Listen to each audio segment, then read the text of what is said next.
আপনারা দেখছেন আদর্শ তিতুমির পত্রিকার সঙ্গে রয়েছি আমি ধৃতরাষ্ট্র। আজকে আপনাদেরকে আমরা দেখাবো যে সত্যি যারা গরিব মানুষ, যাদের অর্থ নেই, যারা সেভাবে সমাজে প্রভাব নেই, প্রতিপত্তি নেই, তারা কি বিচার পায়? শেষ পর্যন্ত বিচার পায়? দেখুন, মানুষের যদি প্রভাব এবং সোর্স না থাকে এবং অর্থনৈতিক সচ্ছলতা যদি না থাকে তাহলে কি হয় দেখুন। এই যে গৌরবাবুর ছেলে পুষ্পেন্দু পাত্র, একটা সহজ সরল ছেলে, তাকে তো মেয়ে পাচার কেসে ঢুকিয়ে দেওয়া হয়েছে। আমরা দেখাবো, আপনাদের চোখের জল আপনারা ধরে রাখতে পারবেন না। এই একটা 7 মাসের একটা বাচ্চা তার হয়েছে, এবং বাচ্চা যখন হয়েছে তার বাবা রয়েছে জেলে। এই হচ্ছে তার স্ত্রী, বাচ্চা নিয়ে সে স্বামীর অপেক্ষায় আছে। তোমার নামটা কি? কৌশল্যা পাত্র।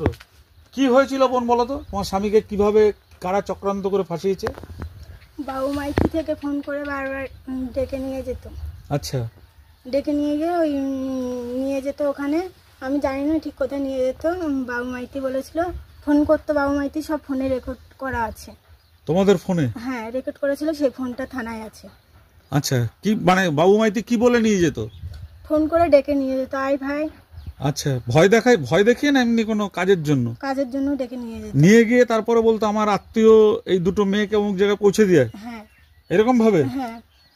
তোমার স্বামী তো মেয়ে পাচার করতো না? না, সে তো এমনি ভ্যানে এই মানে সিমেন্ট এগুলো বইতো। হ্যাঁ, আমার স্বামীর গাড়ি আছে, গাড়ি চালাতো কলকাতায়, শস্য নাই।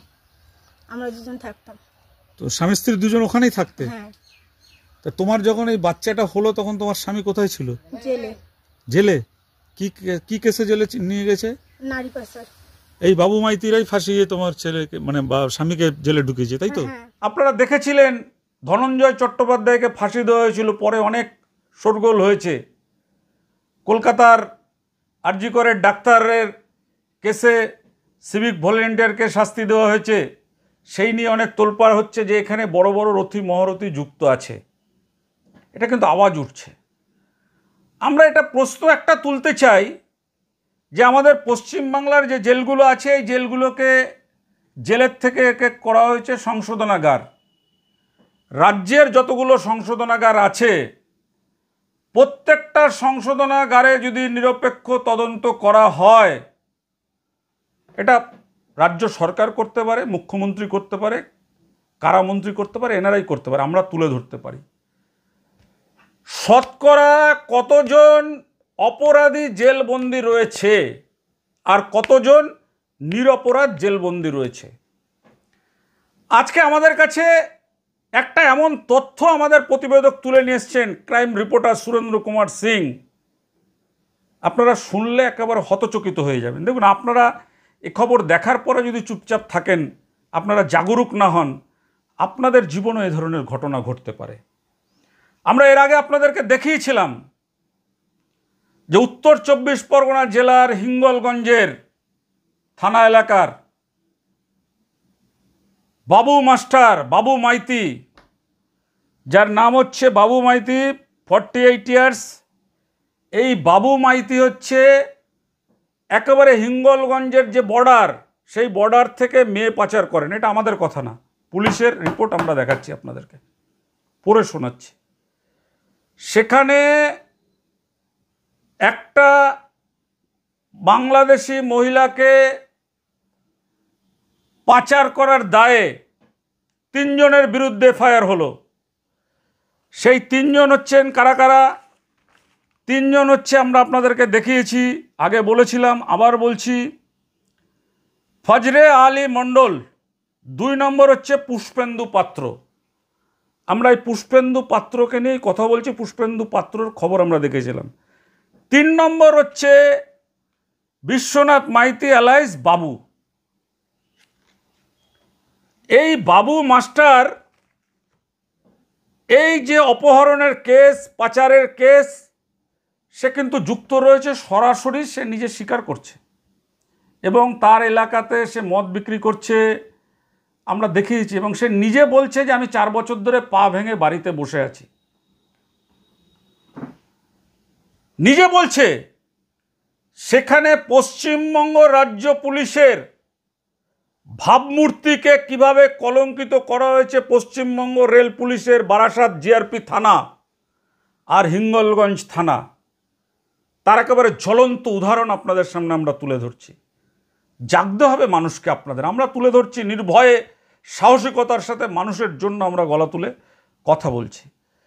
সেখানে এই হিঙ্গলগঞ্জের যিনি মেয়ে পাচারকারী, গরু পাচারকারী, নারী পাচারকারীর মাস্টার মাইন্ড পান্ডা বিশ্বনাথ মাইতি ওরফে বাবু, সেই বাবু মাইতিকে বারাসাত থানাও রিপোর্ট দিয়ে বললেন যে বাবু মাইতিকে খুঁজে পাওয়া যাচ্ছে না, আর হিঙ্গলগঞ্জ থানাও বললেন যে বাবু মাইতিকে খুঁজে পাওয়া যাচ্ছে না।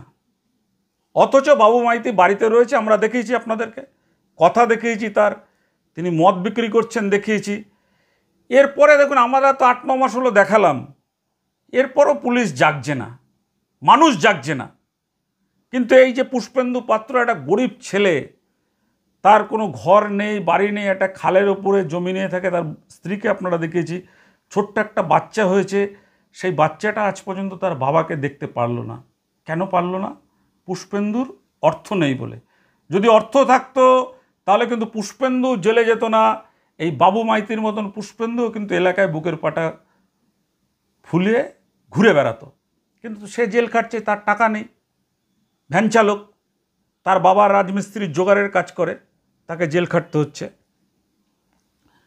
এখানে কিন্তু এটা কিন্তু আমাদের কথা নয়, এই যে মানে নিজে বাবু মাস্টার বা বাবু মাইতি, যে ওখানকার শাসক দলের খুব ঘনিষ্ঠ, সে নিজে বলছে যে আমি 4 বছর ধরে পা ভেঙে পড়ে আছি। আমরা তাকে দেখেছি, তার কোনো পাটা কিচ্ছু ভাঙেনি, সে দিব্যি সাদা পাঞ্জাবি পায়জামা পরে আমাদের ক্রাইম রিপোর্টার সুরেন্দ্র কুমার সিং এর আগে স্ট্রিং অপারেশন করে আপনাদেরকে দেখিয়েছিল। দরকার হলে সে ছবি আরেকবারও আমরা আপনাদেরকে দেখাবো। এইবার দেখা যাচ্ছে যে পুষ্পেন্দু পাত্র যাতে জেল থেকে না বেরোতে পারে, সেই জন্য এই বাবু মাইতি পুষ্পেন্দু পাত্রর জেলে, যেমন যে জেলে থাকে সেখানে যদি কোনো লোক তাকে বলে যে তোমার জামিনের জন্য আবেদন করা হচ্ছে, তুমি সই করো, দেখবেন জেলে যারা থাকে তারা একদম খড়কুটোর মতন মানে বাইরে আসার জন্য একদম আকুপাকু করে। পুষ্পেন্দু পাত্রকে দিয়ে এরকম সই করিয়ে মিথ্যা মামলা করে হাইকোর্ট থেকে তার জামিনগুলো ক্যান্সেল করা হয়েছে, যাতে তিনি জামিন পেয়ে বাইরে এসে সত্যটা না প্রকাশ করতে পারে। খুব বড় মাত্রার খবর এটা, কিন্তু সুমনদার ঘণ্টাখানিকে যেতে পারে, বা বড় চ্যানেলে যারা আছে তারা কিন্তু সেখানে যাওয়ার মতন খবর, যে একটা গরিব লোকের টাকা নেই বলে অপরাধ করেনি, সে জেলে, তাকে কৌশল করে তাকে জেলে ঢুকিয়ে রাখা হয়েছে। আমরা সব প্রমাণ দিয়ে আপনাদের দেখাচ্ছি। বারাসাত জিআরপির যে কেস, সেই কেস 4 ডিসেম্বর 2024 চার্জ গঠনের কপি সাপ্লাই করা হয় আসামিদের যে আইনজীবী ছিলেন অমিত চক্রবর্তী, তাকে। তিনি সেখানে একটা অ্যাপিল করেন যে 164 এবং 161, যেটা কোর্টে ওই মহিলারা গোপন জবানবন্দি দিয়েছেন এবং যাদেরকে সাক্ষ্য হিসাবে 161 করা হয়েছে, তার কপিটাই অমিত চক্রবর্তী আদালতের কাছে প্রেয়ার করেন যে তাকে দেওয়া হোক, এটা তার প্রাপ্য, মানে আসামি পক্ষের আইনজীবী বা আসামির এটা প্রাপ্য। কিন্তু সেখানে খুব অবাক কাণ্ড যে 28শে জানুয়ারি 2025 থেকে টিল ডেট পর্যন্ত 11 বার তারিখ পেরিয়ে যাওয়ার পরেও সেই কপিগুলো আদালতের মহাফেজখানা থেকে সরকারি আইনজীবী বলুন বা বিচারপতি বলুন, কেউ কিন্তু সেই কপিটা এখনও এই পুষ্পেন্দু পাত্রর যে আইনজীবী বারাসাতে লড়ছেন তাকে দেওয়া হয়নি। কেন দেওয়া হবে না? কেন সেগুলোকে গোপন করা হবে? প্রশ্নটা তুলবেন না আপনারা? এবার আমরা আপনাদেরকে দেখাবো যে এই যে পান্ডা, যে বাবু মাইতি, সেই বাবু মাইতি যে আপনারা শুনেছেন, আপনারা দেখেছেন, সেখানে আমরা কিন্তু হাতে কাগজ নিয়ে কথা বলছি। দেখুন, তথ্য প্রমাণ ছাড়া আমরা কোনো কথা বলি না, আমাদের ক্রাইম রিপোর্টার সব তুলে নিয়ে এসছে।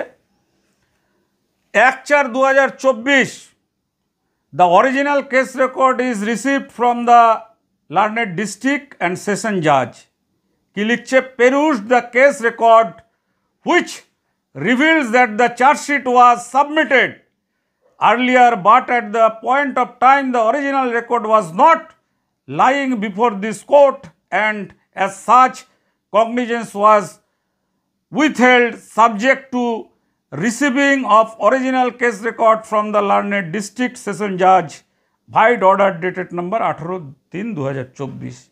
এবার দেখছেন আইও কি বলে। The IO has submitted charge sheet void 8/2024, এটা হচ্ছে বারাসাত জিআরপি থেকে পেশ করা হয়েছে, ডেটেড 19/3/2024 আন্ডার সেকশন 363 রে 370 372 34 আইপিসি অ্যান্ড 13 F অ্যাক্ট মানে ফরেনার্স অ্যাক্ট এগেনস্ট অ্যাকুজড পারসন এক ফজরা আলী মণ্ডল, পুষ্পেন্দু পাত্র, যে পুষ্পেন্দু পাত্র গরিব ভ্যান চালক যার জন্য আমরা গলা ফাটাচ্ছি, সে জেল খাটছে। 3 নম্বর বিশ্বনাথ মাইতি বাবু, এই 3 জনই অভিযুক্ত, তার মধ্যে 2 জন জেলে রয়েছে। আর এই বাবু মাইতি কিন্তু এলাকায় শাসন করছে দাপটের সঙ্গে, নিজে বলছে যে আমি গরু পাচার করি, তারপর পুলিশ তার টিকি ছুঁতে পারছে না। সত্যি মানুষকে লজ্জায় ফেলে দিচ্ছে পুলিশের এই কাজ। এর চাইতে বড় কথা দেখুন, accused person 1 Fazra Ali Mondal, 2 Pushpendra Patra and Raj আর জেসি, তারা জেল কাস্টডিতে আছেন। Accused person serial number 3 is shown absconding, পুলিশের ভাষা ফেরার, বেপাত্তা। In CS issue summon against him. কে পাঠাচ্ছে? চিফ জুডিশিয়াল ম্যাজিস্ট্রেটের কাছে বারাসাত জিআরপি থেকে এই রিপোর্টটা পাঠানো হলো। তাহলে যে বাবু মাইতি ঘুরছে, যে বাবু মাইতি এলাকায় মদ বিক্রি করছে, যে বাবু মাইতি সাদা পাঞ্জাবি পায়জামা পরে ওই যে হিঙ্গলগঞ্জের যে ব্রিজ রয়েছে খালের ওপর দিয়ে, সেই ব্রিজ দিয়ে ঘোরাফেরা করছে, দোকানে বসে মদ বিক্রি করছে, আমাদের ক্রাইম রিপোর্টার তুলে নিয়ে এসছে। সত্যি এটা খুবই লজ্জার ব্যাপার যে পুলিশ এই বাবু মাইতির মতন একজন নারী পাচারকারীকে কেন ছেড়ে রেখেছে, কেন তাকে ধরছে না। এর নেপথ্যে অনেক কারণ আছে, সব হচ্ছে অর্থ। এইটা আপনাদেরকে আমরা দেখালাম। এবার 2টো থানায় সেম কেস হয়েছিল। এবার দেখুন হিঙ্গলগঞ্জ থানা থেকে এখানকার যে ইনভেস্টিগেশন অফিসার, তার তো ধরার ক্ষমতা হলো না যে তাকে ধরবে। এইবার দেখুন দিচ্ছে Hingalganj district north 24 Parganas Biswanath Maiti at the rate of Babu Maiti 48 years still absconding from their house and may kindly be issue WAP against the accused person। ওয়ারেন্টের জন্য পিআর করা হলো, আবেদন করা হলো। ওয়ারেন্টের জন্য আবেদন করা হলো ফেরার বলে, অথচ তিনি ঘুরছেন। কিভাবে হতে পারে? এই বাবু মাইতির বিরুদ্ধে অভিযোগ করেছিলেন পুষ্পেন্দুর বাবা, দরিদ্র ভ্যান চালক। তাকে এসপি অফিস থেকে 3টে সিভিক এসে বলছে বাবু মাইতির বিরুদ্ধে অভিযোগ তুলে নিতে হবে। এটা কিন্তু আমাদের কথা না, উনি নিজে আমাদেরকে যা বলছেন আমরা তুলে ধরছি। আমাদের এটা ডিউটি। মানুষের যারা বিপদগ্রস্ত মানুষ, যাদের মিথ্যা কেসে ফাঁসিয়ে রাখা হয়েছে, জেলের মধ্যে জেলের ঘানি টানানো হচ্ছে, আমরা মনে করি তাদের মুক্তির জন্য আওয়াজ তোলা দরকার। সেই আওয়াজ আমরা তুলছি,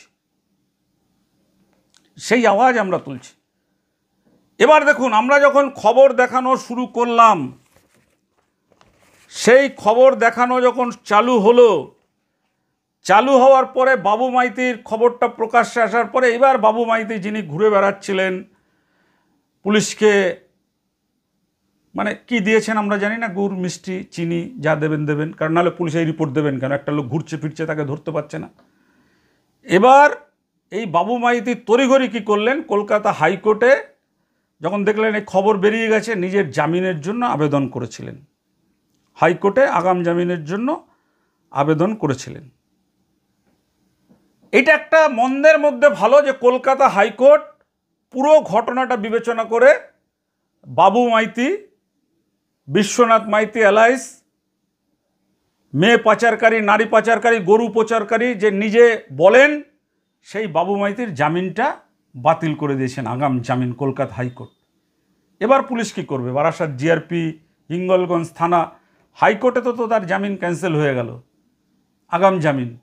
তাহলে এইবার তাকে গ্রেপ্তার করতে হবে নাকি এবারও এই এতদিন যেভাবে বাবু মাইতিকে বাড়ির বাইরে পালিয়ে রয়েছেন, বাবু মাইতিকে খুঁজে পাওয়া যাচ্ছে না, পুলিশের একটা ভাষা অ্যাবসকন্ডিং, মানে পকেটে মাল পড়ে গেলেই অ্যাবসকন্ডিং ফেরার লিখে আদালতে পাঠিয়ে দেওয়া, মর এবার ভোগ, যারা জেলে আসে জেল খাট, আর যে টাকা দিয়ে বাইরে আছে বাইরে থাক। এবার তো কলকাতা হাইকোর্ট তার জামিন বাতিল করেছেন। আমরা মনে করি এখানেই আমাদের সফলতা। সত্যমেব জয়তে আমরা কেন বলি, সত্যের জয় হোক। এখানে দেখুন পুলিশ তাকে গ্রেপ্তার না করলেও কলকাতা হাইকোর্টে যে আগাম জামিনের জন্য গেছিলেন তার আগাম জামিন বাতিল হয়েছে। এত পরেও আমরা বলতে চাই যে পুলিশের বারাসাত জিআরপি এবং হিঙ্গলগঞ্জ থানা যদি রাজ্য পুলিশের ভাবমূর্তিকে উজ্জ্বল করতে চায় তাহলে বাবু মাইতিকে গ্রেপ্তার করুক, আর যে নিরপরাধ পুষ্পেন্দু পাত্র জেলে রয়েছে তাকে জেল থেকে বের করার চেষ্টা করুক। তাহলেই পুলিশের ভাবমূর্তি ফিরবে। না হলে কিন্তু আমরা এই কথা আরও একবার বলবো যে আমাদের রাজ্যের বিচার ব্যবস্থা যার টাকা আছে তার পক্ষে থাকে, আমাদের রাজ্যের বিচার ব্যবস্থা যার অর্থ নেই তার পক্ষে থাকে না। আমাদের রাজ্যের বিচার ব্যবস্থা যার টাকা আছে তারা পুলিশকে টাকা দিয়ে নিজেকে এইভাবে বাঁচিয়ে চলে। সেটাই আজকে আমরা তুলে ধরছি। দেখুন বাবু মাইতিকে এবার গ্রেপ্তার করা হয় কিনা, দেখুন সেই খবর।